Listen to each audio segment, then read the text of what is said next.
Le Seigneur soit avec vous et avec votre esprit. Évangile de Jésus-Christ selon Saint Jean. Gloire à toi, Seigneur. Comme la Pâque juive était proche, Jésus monta à Jérusalem. Dans le temple, il trouva installés les marchands de bœufs, de brebis et de colombes, et les changeurs. Il fit un fouet avec des cordes, et les chassa tous du temple, ainsi que les brebis et les bœufs.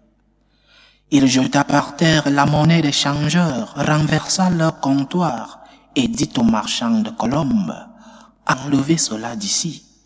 Cessez de faire de la maison de mon Père une maison de commerce. » Ses disciples se rappelèrent qu'il est écrit, « L'amour de ta maison fera mon tourment. » Des Juifs l'interpellèrent, « Quel signe peux-tu nous donner pour agir ainsi ?»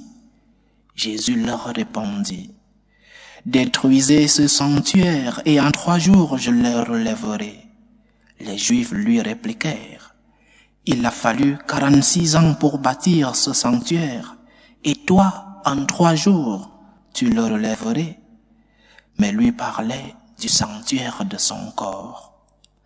Aussi, quand il se réveilla d'entre les morts, ses disciples se rappelèrent qu'il avait dit cela.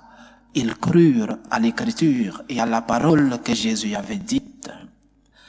Pendant qu'il était à Jérusalem pour la fête de Pâques, beaucoup crurent en son nom à la vue des signes qu'il accomplissait. Jésus, lui, ne se fiait pas à eux, parce qu'il les connaissait tous et n'avait besoin d'aucun témoignage sur l'homme. Lui-même, en effet, connaissait ce qu'il y a dans l'homme. Acclamons la parole de Dieu. Louange à toi, Seigneur Jésus. 3e dimanche du temps de Carême, l'évangile proclamé aujourd'hui est celui de l'expulsion des marchands du temple, encore appelé l'évangile de la purification du temple de Jérusalem. Et nous devons reconnaître qu'on est surpris de voir Jésus dans une attitude si pleine de force. Il semble qu'il force les choses.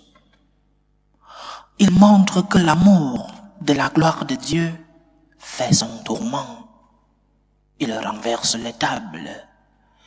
Et cela, d'un point de vue personnel, chaque fois que je lis cet évangile, je suis surpris chaque jour. Comment a-t-il pu faire cela? Comment a-t-il pu utiliser un moyen comme celui-là pour se faire entendre? Si nous nous mettons à la place de Jésus, nous comprenons qu'il avait déjà tout fait.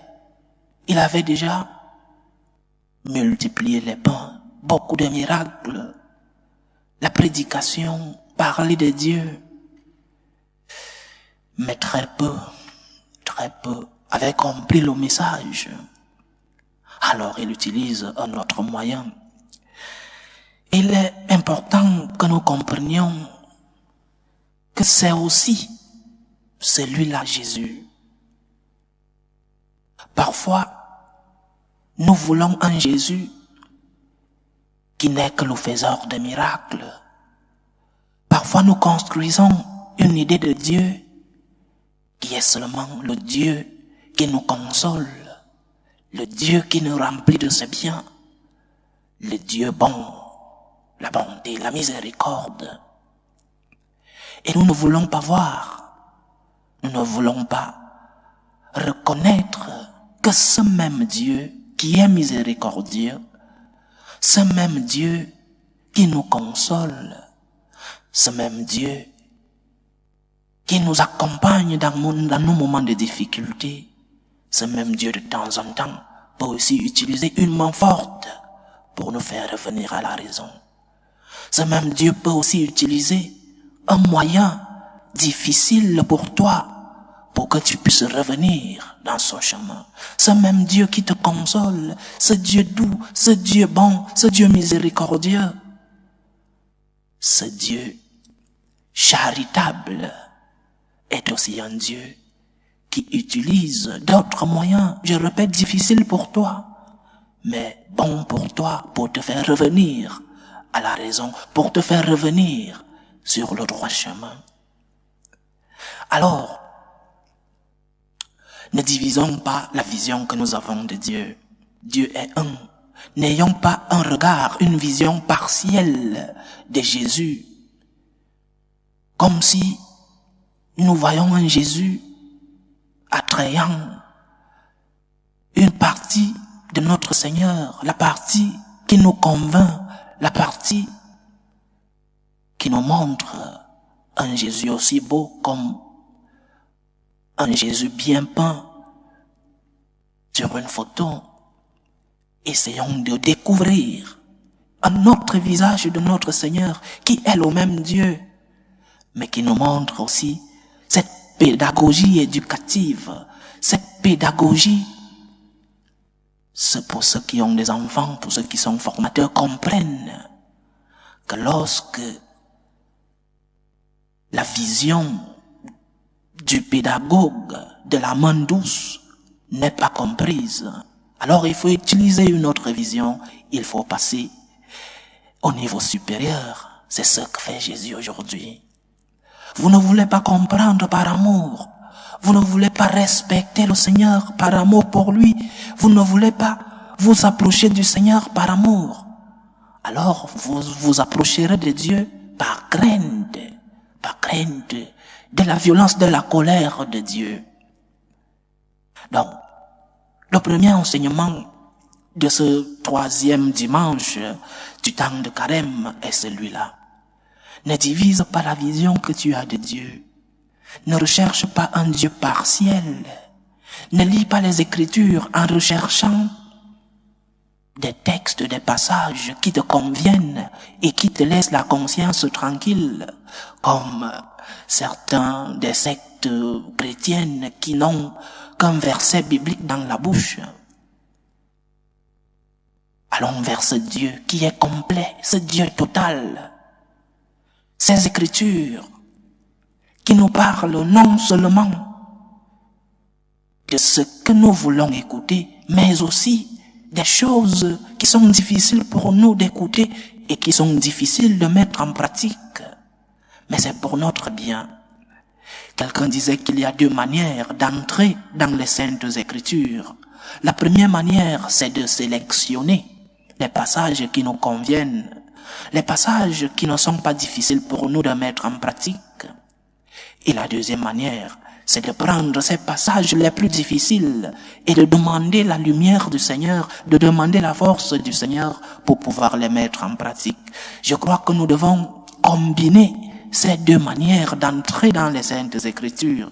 Sinon, nous courons le risque de faire un Dieu à notre mesure, un Dieu à notre image et ressemblance, alors que c'est nous qui devrions être à l'image et ressemblance de Dieu. Ne cherche pas le Jésus qui est seulement consolateur. Cherche aussi ce Jésus qui passera peut-être par le fouet pour te faire venir sur le bon chemin. Cherche le Jésus qui parfois peut te punir pour ton bien. La punition de Dieu, c'est pour que tu reviennes à lui. La punition de Dieu, lorsque Dieu te montre un signe difficile pour toi de comprendre, c'est pour ton bien. Alors l'attitude de Jésus dans l'évangile d'aujourd'hui est d'abord pour purifier la maison de son Père, mais aussi pour purifier ces personnes, pour faire comprendre à ces personnes que nous devons respecter Dieu. Nous devons respecter Dieu et les choses de Dieu, la maison de Dieu dans ce cas. Donc, cherche le Dieu complet, pas le Dieu où tu sélectionnes certaines caractéristiques. Je veux le Dieu miséricordieux, je veux le Dieu consolateur, je veux le Dieu bon. Et le Dieu qui te fait travailler pour ton salut, tu le mets de côté. Je sélectionne certains passages de l'évangile parce que ces passages me laissent tranquille, commode. et les passages difficiles à appliquer, je tourne la page. Ce n'est pas cela la foi chrétienne, chers frères et sœurs. Le chrétien cherche le Jésus total. Le Jésus qui a fait des miracles, mais aussi le Jésus qui a renversé ces marchands dans le temple. Le Jésus qui a ressuscité les morts, mais aussi le Jésus qui a accepté la croix. Ne cherchez pas le Jésus de la gloire, de la résurrection, sans passer par le Jésus de la croix. Il n'y a pas de gloire sans passion, sans croix. Il n'y a pas de gloire sans effort, sans la crucifixion. Tu ne peux pas recevoir la gloire de Dieu si tu n'es pas passé par la passion. Premier enseignement. Notre Dieu est complet. Ne choisissons pas les caractéristiques qui nous rendent la vie commode. Acceptons ce Dieu qui nous console, mais qui de temps en temps nous donne quelques gifles. Que veut dire Jésus dans cette attitude? Qu'est-ce qu'il veut encore nous dire? Le thème principal de cet évangile, c'est celui de la purification de la religion. La purification de la religion. Dans notre église, il y a des cas graves qui sautent à l'œil.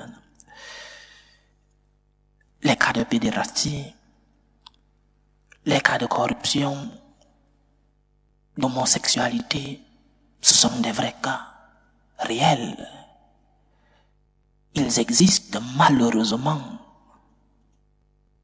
Mais parfois, ces cas qui sont une vérité, parfois cette vérité cache une vérité plus profonde et plus grave encore. La vérité qui sont ces cas, les cas que j'ai cités, la pédérastie, la corruption, l'homosexualité, cette vérité cache une autre plus grave encore.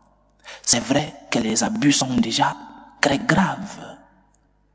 C'est vrai que la corruption dans l'église est déjà gravissime.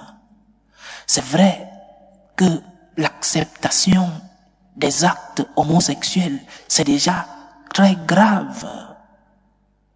Mais cela provient de quelque chose. Cela est une conséquence. Ce que nous voyons et qui saute à l'œil est une conséquence d'une vérité qui est cachée. Quelle est cette vérité? Ce sont les abus dans la transmission de la foi. Comment transmettons-nous la foi? Quel est notre mode de transmission de la foi? Ce sont des abus. Le pape Benoît XVI parlait d'un autre type de mineurs, ceux-là qui n'ont pas une formation dans la foi et qui reçoivent dans les collèges catholiques, dans les catéchèses, dans les paroisses et même dans des homélies, qui reçoivent un venin, un poison et qui ne peuvent pas se défendre parce qu'ils n'ont pas de formation. Cela est un abus. Je ne vais pas comparer les abus, mais aussi grave que les premiers. Et nous devons être conscients que notre Église a besoin d'une purification. Nous devons être conscients que nous, membres de l'Église, pas seulement les pasteurs, prêtres, évêques et le pape, même nous, comme fidèles, nous devons être conscients que nous avons besoin de cette purification. Et cette purification implique une entrée dans chacun d'entre nous. Qu'est-ce que je fais pour que mon église aille bien? Est-ce que je recherche une formation pour ne pas être trompé par ces pasteurs qui, je ne sais pas avec quelle motivation ils le font, qui nous versent du venin dans des catéchèses, dans les collèges, dans leur homélie? Est-ce que je cherche à être formé? Est-ce que je cherche la vérité? Ou alors je cherche le Dieu commode, le Dieu facile. Et je viens à la messe, je gobe tout ce qu'on me dit, et je rentre à la maison comme si rien ne s'était passé. Nous sommes tous responsables. Nous sommes tous responsables de la situation dans notre église. Nous devons tous être conscients que notre église a besoin d'être purifiée et chacun individuellement doit être conscient qu'il a besoin de purification. Le Seigneur, avec cette attitude dans le temple, nous passe un message, chers frères et sœurs. L'église est la maison de Dieu. L'église est la maison du Seigneur. Et une église qui ne parle pas de Dieu, je le répète, je le dis plusieurs fois, une église qui ne parle pas de Dieu, il faut la fermer. Une église qui ne parle pas de Dieu est devenue une ONG plus ou moins bien organisée. Nous devons être conscients, si nous aimons Dieu, si nous respectons le Seigneur, nous devons être conscients que nous avons besoin de cette purification, une purification profonde, une purification qui doit nous faire mal. Parce que un arbre qui est en train de sécher, pour le sauver, il faut couper certaines branches. Il faut tailler certaines racines. Et cela fait mal à l'arbre. Et nous devons accepter cette douleur pour que nous soyons purifiés. Pour que notre église soit purifiée, nous devons d'abord accepter qu'elle va mal. Et oui, elle va mal. Il y a quelques jours, je voyais la photo d'un évêque en train de bénir un couple homosexuel. Nous sommes arrivés. Il y a quelques mois, le président de la conférence épiscopale allemande parlait qu'ils allaient donner la communion même aux protestants. C'est notre église. Nous devons accepter la purification. Nous sommes tous responsables. Je crois que cet amour que le Christ a démontré en purifiant le temple, nous en avons besoin aujourd'hui. Non pas avec violence, chers frères et sœurs, non pas avec violence, ni verbale, ni physique, mais avec insistance et charité. Il n'y a pas de charité sans vérité. Il n'y a pas d'amour sans vérité. Nous ne purifierons pas notre église si nous ne disons pas la vérité. Le courage de parler, le courage de corriger fraternellement, le courage de dire ce que certains qui doivent dire ne disent pas. L'église est une maison de prière.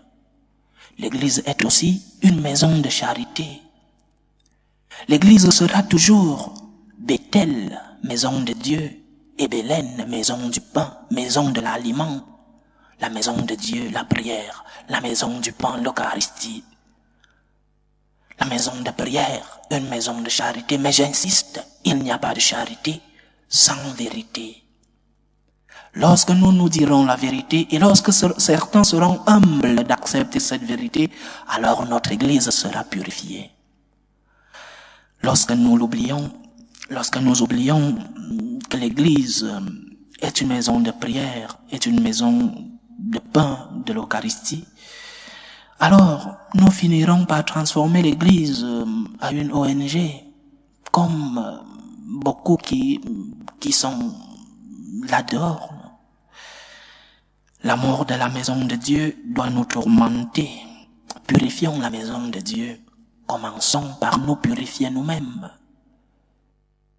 Purifions l'église tous ensemble, avec insistance, avec charité. Mais il n'y a pas de charité sans vérité. Purifions notre église. Seigneur, tu as les paroles de la vie éternelle. Que ces paroles de Dieu, qui parfois sont difficiles à comprendre, nous aident à nous purifier et à purifier la Sainte Église, la maison de Dieu. Loué soit Jésus-Christ. À jamais.